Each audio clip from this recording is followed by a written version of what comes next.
हम एक ही फिल्म लेकर हाजिर हूँ। मैं आपकी दोस्त एंड होस्ट अंजू पांडे, और आज हम बात करेंगे उस फिल्म की जो सिर्फ मनोरंजन नहीं बल्कि दिल को छू लेने वाली एक कहानी है।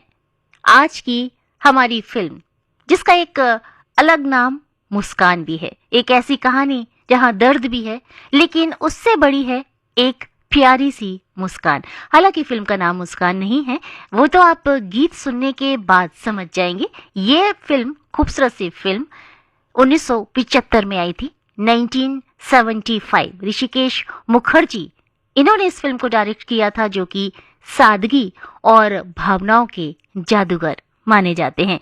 और थोड़ी सी हिंट और मैं दे दूं कि इस फिल्म में जया बहादुरी, अमिताभ बच्चन और अशोक कुमार ने खूबसूरत से अभिनय किया था। अब इतनी सारी बातें सुनने के बाद शायद आप अंदाजा लगा ही लेंगे कि आज हम 1975 की वो कौन सी फिल्म आपके लिए लेकर आए हैं जिसको आपने जरूर देखा होगा। तो आप जब इस फिल्म का नाम समझ जाएं, पहचान जाएं, तो हमेशा की तरह संदेश हमें भेज दीजिए मेल के जरिए। मेल आईडी है ipradiodehli@gmail.com। हमारे नए दर्शक, एक बार फिर बता दूं, हर नए जो श्रोता है उनके लिए ipradiodehli@gmail.com ये वो रास्ता है जो आपको हमसे तरह सी हिंट दी थी, लेकिन आपने झट से इस फिल्म का नाम पहचान लिया और ढेर सारे संदेश हम तक पहुंच चुके हैं आपके सही जवाब के साथ। लगता है कि जो कलाकार हैं उनके दीवाने आप भी हैं मेरी तरह। जी हाँ, 1975 की फिल्म मिली आज हम आपके लिए लेकर आए हैं, जिसको बंगाली फिल्म जो कि निशी पद्मा से प्रेरित है, लेकिन इसे हिंदी दर्शकों के लिए एक नए अंदाज में ढाला ऋषिकेश मुखर्जी ने। इसकी कहानी एक ऐसी लड़की की जो हर हाल में खुश रहना जानती है। उसकी हंसी, उसकी बातें जैसे हर उदासी को दूर कर देती हैं। ये किरदार निभाया था जया बहादुरी ने। इस किरदार को इतनी सच्चाई से उन्होंने निभाया कि दर्शक इसे असली मान बैठे थे। और दूसरी तरफ वहीं थे शेखर, यानी कि अमिताभ बच्चन, एक गुस्सैल अकेला इंसान। यहाँ दिलचस्प बात ये थी कि अमिताभ बच्चन का यहाँ इस फिल्म में बिल्कुल ही अलग रूप देखने के लिए मिलता है। एंग्री यंग मैन से हटकर एक शांत और टूटे हुए इंसान का।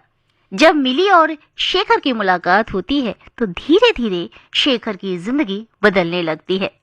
और असल जिंदगी में ये जो जोड़ी थी जया बहादुरी और अमिताभ बच्चन, आप तो जानती हैं कि पति पत्नी थे, जिससे उनकी जो केमिस्ट्री थी वो और भी ज्यादा नेचुरल लगी थी। इस फिल्म में कहानी में एक दर्दनाक सच्चाई छुपी है। मिली एक गंभीर बीमारी से जूझ रही है और यही सच्चाई फिल्म को भावनात्मक ऊंचाई देती है। सुनते हैं लता जी की आवाज में इसी फिल्म का एक और खूबसूरत सा गीत, सुपर डुपर हिट की कहानी डॉक्टर के सामने जिनसे हुई नादानी। तुम रिपोर्ट्स लाई हो ना? नहीं, मुझे लगा तुम लाए हो। तुम हो ही भुलक्कड़। भूल बस इतनी है कि तुमसे शादी कर ली। लड़िए मत, जानिए आभा के बारे में। आभा? जी हाँ, मोदी सरकार की डिजिटल पहल जिसके तहत अब तक 86 करोड़ से अधिक नागरिक बनवा चुके हैं आभा, यानी आयुष्मान भारत हेल्थ अकाउंट, जहां आप अपने मेडिकल रिकॉर्ड सुरक्षित रख सकते हैं और जब चाहें और जहां चाहें ये रिपोर्ट्स दिखा सकते हैं। आभा, सेहत के सफर में आपका हम सफर। आज ही आभा ऐप डाउनलोड करें या डायल करें 14477। पता है, न्याय विभाग भारत सरकार ने गरीब और जरूरतमंदों को न्याय दिलाने की प्रक्रिया को किया और भी आसान। हाँ बिल्कुल, टेलीलॉ और न्याय बंधु सेवाओं का हो गया है एकीकरण। अब चाहे टेलीलॉ के माध्यम से मुफ्त कानूनी सलाह लेनी हो या न्याय बंधु में पंजीकृत वकीलों से कोर्ट में निःशुल्क कानूनी सहायता के लिए जुड़ना हो, अब दोनों एक ही ऐप पर उपलब्ध। डाउनलोड करें आज ही Telelaw for citizens mobile app अथवा लॉग इन करें www.tele-law.in या अपने नजदीकी CSC सेंटर से संपर्क करें। न्याय विभाग भारत सरकार द्वारा जनहित में जारी। अंतराल के बाद आप सभी का स्वागत है प्रोग्राम एक ही फिल्म में, और आज इस प्रोग्राम को लेकर हाजिर हूँ मैं, आपकी दोस्त एंड होस्ट अंजू पांडे। लेकर आई हूँ 1975 की एक बहुत ही खूबसूरत सी फिल्म मिली। इस फिल्म के सभी किरदार इतने नेचुरल, इतने स्वाभाविक थे और इतने प्रभावशाली थे कि ये किसी कहानी के पात्र नहीं बल्कि हमारे आसपास के जीवन से जुड़े लोग प्रतीत होते हैं। यही तो विशेषता थी ऋषिकेश मुखर्जी के सिनेमा को। सिनेमा की जो कि नई ऊंचाइयों पर फिल्म को पहुंचाती थी। फिल्म मिली में ऋषिकेश मुखर्जी और एस.डी. बर्मन साहब की जोड़ी थी। बड़ी सूनी सूनी है जिंदगी ये जिंदगी, ये गीत बनाते समय बर्मनदा थोड़ा सा अस्वस्थ हो गए थे, जिसे पंचम जी ने यानी कि आर.डी. बर्मन जी की निगरानी में इस गीत को रिकॉर्ड किया जाना था। किशोर कुमार साहब ने इस गीत को अस्पताल में ही रिकॉर्ड करके अस्पताल में उनको सुनवाया ऋषिकेश जी को।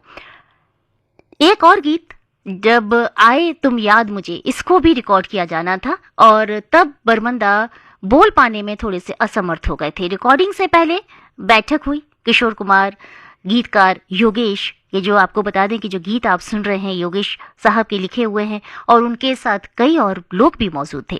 योगेश जी ने वही धुन गाकर सुनाई जो दादा बर्मन ने उन्हें सिखाई थी।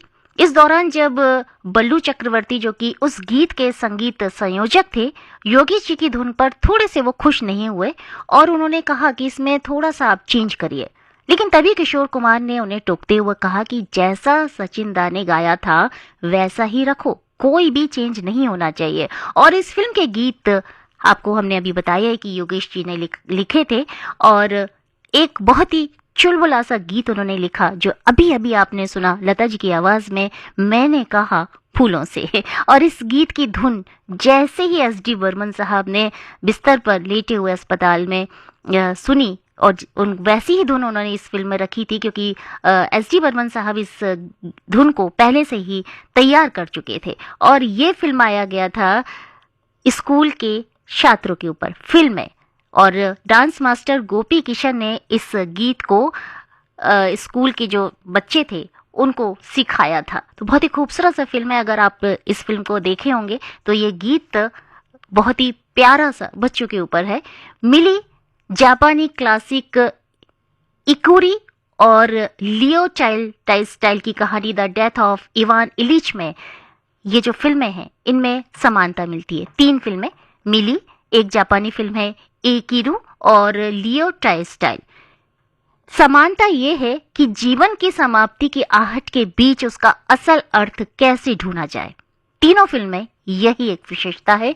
इन कहानियों के जो मुख्य पात्र थे वो असाध बीमारी से जूझ रहे होते हैं, जैसे कि इस फिल्म में मिली जूझ रही होती है, लेकिन मृत्यु के भय से वो टूटने के बजाय जीवन के छोटे छोटे पलों में प्रेम, अपनापन और आत्मिक शांति की खोज करते हैं। ऐसी कहानियां जो कि डर, उम्मीद, अकेलेपन, प्रेम और स्वीकारता से जुड़ी होती हैं, जो समय की सीमाओं से परे होती हैं, मिली में वही आपको सब कुछ नजर आएगा और यही सब कुछ आपको इकिरू में भी नजर आएगा। और जो तीसरी फिल्म हमने आपको बताई थी उसमें the death of Ivan Ilyich, इसमें भी आपको नजर आएगा, जो हमारी संवेदनाओं को